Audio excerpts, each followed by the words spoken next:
ઉત્સાહિત સ્વાગત કરતું સંગીત શરૂ થાય છે. પ્રસ્તુત છે તારીખ 31 ડિસેમ્બરના દિવસનું કરંટ અફેર્સ, જે રોજગાર ન્યૂઝ એકેડેમીના વિપુલ સર દ્વારા તૈયાર કરવામાં આવ્યું છે. તો ચલો મિત્રો, શરૂ કરીએ આજનું કરંટ અફેર્સ. ચાલો તો સૌથી પહેલા એક નજર નાખી લઈએ આજના મુખ્ય મુદ્દાઓ પર. આજે તો જુઓ, ઊર્જા, સંરક્ષણ, શિક્ષણ અને હા, આંતરરાષ્ટ્રીય સંબંધો જેવા કેટલાય રસપ્રદ વિષયો છે આપણી પાસે. તો ચાલો જોઈએ કે આજના આ સવાલો માટે આપણી તૈયારી કેવી છે. સીધા જ પહેલા સવાલથી શરૂઆત કરીએ. શું કહો છો? તો પહેલો સવાલ આવે છે એનર્જી સેક્ટરમાંથી, એટલે કે ઊર્જા સુરક્ષાને લગતો. સવાલ એ છે કે વર્ષ 2026થી ભારત કયા દેશ પાસેથી લગભગ 22 લાખ ટન, જી હા 22 લાખ ટન એલપીજી આયાત કરશે. ઓપ્શન્સ છે: એ સાઉદી અરેબિયા, બી ઈરાન, સી અમેરિકા કે પછી ડી રશિયા. વિચારો જોઈએ. અને જેમણે પણ વિકલ્પ સી અમેરિકા વિચાર્યો છે એમનો જવાબ એકદમ સાચો છે. પણ આમાં ખાલી જવાબ જ નહીં, એની પાછળની વાત પણ એટલી જ રસપ્રદ છે. અત્યાર સુધી શું થતું હતું કે એલપીજી સબસિડીની ગણતરી સાઉદી કોન્ટ્રાક્ટ પ્રાઇસ પર થતી હતી, પણ હવે ગેસ આવશે છેક અમેરિકાથી. એટલે દરિયાઈ રસ્તો લાંબો થયો, મતલબ કે નૂર ખર્ચ એટલે કે ટ્રાન્સપોર્ટેશન કોસ્ટ વધશે, અને એટલે જ સરકાર હવે સબસિડી ગણવાની રીત બદલવાનું વિચારી રહી છે. આની સીધી અસર ક્યાંક ને ક્યાંક આપણા સૌના રસોડાના બજેટ પર પણ પડી શકે છે. ચાલો, હવે વાત કરીએ મેક ઇન ઇન્ડિયાની એક જબરદસ્ત સફળતાની.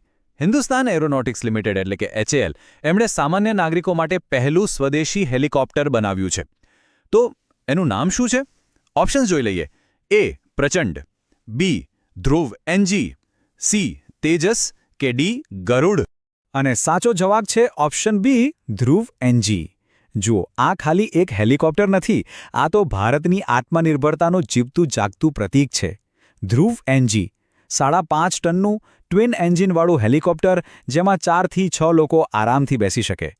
વિચારો, આનાથી ટુરિઝમને તો ફાયદો થશે જ, પણ ઇમરજન્સી મેડિકલ સર્વિસ હોય કે પછી કોઈ દુર્ગમ વિસ્તારમાં પહોંચવું હોય, આ એકદમ ગેમ ચેન્જર સાબિત થઈ શકે છે. ઓકે, હવે શિક્ષણ જગત તરફ વળીએ. અને અહીં એક બહુ મોટો અને મહત્વનો ફેરફાર થયો છે. NCERTનું જે નવું ગણિતનું પુસ્તક આવ્યું છે ને, ધોરણ 8 માટે ગણિત પ્રકાશ, એમાં જે આપણે પાયથાગોરસ પ્રમેય ભણતા હતા એનું નામ બદલાઈ ગયું છે. તો સવાલ એ છે કે એને હવે કયા નામે ભણાવવામાં આવશે? તો સાચો જવાબ છે ઓપ્શન સી, બૌધાયન પાયથાગોરસ પ્રમેય. હવે જુઓ, આ નામ કેમ બદલાયું એ સમજવું બહુ જ જરૂરી છે. હકીકત એ છે, અને ઐતિહાસિક પુરાવા પણ છે, કે આપણા ભારતીય ઋષિ બૌધાયને પાયથાગોરસના જન્મના લગભગ 200-300 વર્ષ પહેલાં જ એમના ગ્રંથ શુલ્બ સૂત્રમાં આ આખો સિદ્ધાંત સમજાવી દીધો હતો.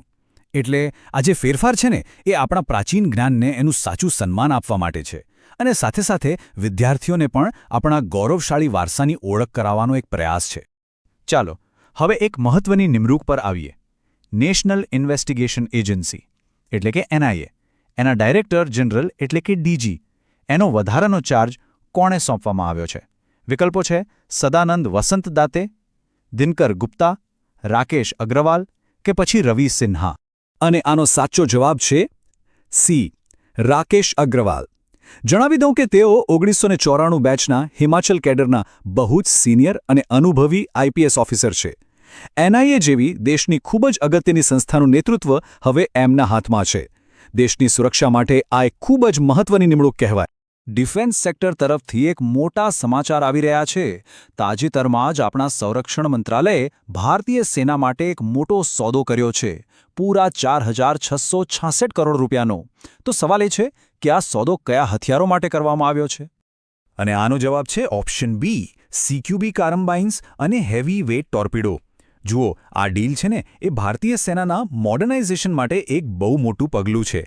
CQB કાર્બાઇન્સથી આપણા સૈનિકોને ક્લોઝ ક્વાર્ટર બેટલ એટલે કે નજીકની લડાઈમાં જબરદસ્ત તાકાત મળશે, અને હેવી વેઇટ ટોર્પિડોથી આપણી નૌકાદળની તાકાત અનેક ગણી વધી જશે. હવે બિઝનેસ વર્લ્ડમાંથી એક ખૂબ જ પ્રેરણાદાયક સવાલ લઈએ. હુરુન ઇન્ડિયા રિચ લિસ્ટ 2025 પ્રમાણે સૌથી ધનિક, અને એ પણ સેલ્ફ મેડ એટલે કે સ્વનિર્મિત ભારતીય મૂળના મહિલા CEO કોણ છે? ઓપ્શન્સ છે: કિરણ મઝુમદાર શો, ફાલ્ગુની નાયક, જયશ્રી ઉલ્લાલ અને રોશની નાદર. અને આ ગૌરવ પ્રાપ્ત થયું છે જયશ્રી ઉલ્લાલને.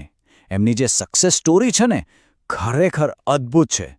એક સામાન્ય પરિવારમાંથી આવીને આજે એ ટેકનોલોજીની દુનિયામાં અને એ પણ સિલિકોન વેલીમાં સૌથી પાવરફુલ લોકોમાંના એક ગણાય છે. ખરેખર પ્રેરણાદાયક. ચાલો હવે જરા આંતરરાષ્ટ્રીય સમાચારો પર નજર કરીએ. દુનિયાના નકશા પર એક નવો દેશ ઉભરી રહ્યો છે. સવાલ એ છે કે સોમાલીલેન્ડને એક સ્વતંત્ર દેશ તરીકે માન્યતા આપનારો દુનિયાનો પહેલો દેશ કયો બન્યા છે? આ એક બહુ મોટો જીઓપોલિટિકલ ડેવલપમેન્ટ છે. અને આ ઐતિહાસિક પગલું ભર્યું છે ઇઝરાયેલે. વાત એમ છે કે સોમાલીલેન્ડ છેક 1991થી પોતાનું શાસન તો કરતું જ હતું, પણ એને કોઈ આંતરરાષ્ટ્રીય માન્યતા નહોતી મળી. હવે ઇઝરાયેલે એને માન્યતા આપી છે અને આનાથી આફ્રિકાના રાજકારણમાં મોટા ફેરફારો આવી શકે છે. આખા વિસ્તારની જે જીઓપોલિટિક્સ છે એના પર આની બહુ ઊંડી અસર પડી શકે છે. અને હવે આવીએ આજના છેલ્લા સવાલ પર. આ સવાલ ભારતની ટેકનોલોજીકલ પ્રગતિની વાત કરે છે. સવાલ છે કે બિહારનું પહેલું સુપર કમ્પ્યુટર, જેનું નામ છે પરમરુદ્ર, એ કોણે લોન્ચ કર્યું? અને આનું શ્રેય જાય છે આઈઆઈટી પટનાને. નેશનલ સુપર કમ્પ્યુટિંગ મિશન હેઠળ CDEC દ્વારા બનાવેલું આ સુપર કમ્પ્યુટર પરમરુદ્ર બિહાર માટે ખરેખર એક ગેમ ચેન્જર સાબિત થઈ શકે છે. વિચારો, હવામાનની સચોટ આગાહી હોય, ખેતીવાડીમાં નવું સંશોધન હોય કે પછી હેલ્થકેર સર્વિસ હોય, આ બધા જ ક્ષેત્રોમાં એ મદદ કરશે અને રાજ્યના વિકાસને એક નવી જ ગતિ આપશે. તો ચાલો જતા પહેલા એક ક્વિક રિકેપ કરી લઈએ. LPG હવે આવશે અમેરિકાથી. HALનું સિવિલિયન હેલિકોપ્ટર છે ધ્રુવ NG. પાયથાગોરસ પ્રમેય બન્યો બૌધાયન પાયથાગોરસ પ્રમેય. NIAના નવા ડીજી છે રાકેશ અગ્રવાલ. આર્મી માટે આવ્યા CQB કારમ્બાઇન્સ. સૌથી અમીર સેલ્ફમેડ CEO છે જયશ્રી ઉલ્લાલ. સોમાલીલેન્ડને માન્યતા આપી ઇઝરાયેલે અને બિહારનું સુપર કમ્પ્યુટર પરમરુદ્ર લોન્ચ કર્યું IIT પટનાએ. યાદ રાખજો, આ બધા જ મુદ્દાઓ ખૂબ જ મહત્વના છે. અને જતા પહેલા એક સવાલ વિચારવા માટે છોડી જાઉં છું. આજે આપણે જે પણ ચર્ચા કરી એમાંથી કયો મુદ્દો એવો છે જે આવનારી પરીક્ષાઓમાં સૌથી મહત્વનો સાબિત થઈ શકે છે? આ વિશેના વિચારો કોમેન્ટમાં જરૂર જણાવી શકાય છે. ફરી મળીશું આવા જ કેટલાક નવા અને રસપ્રદ મુદ્દાઓ સાથે.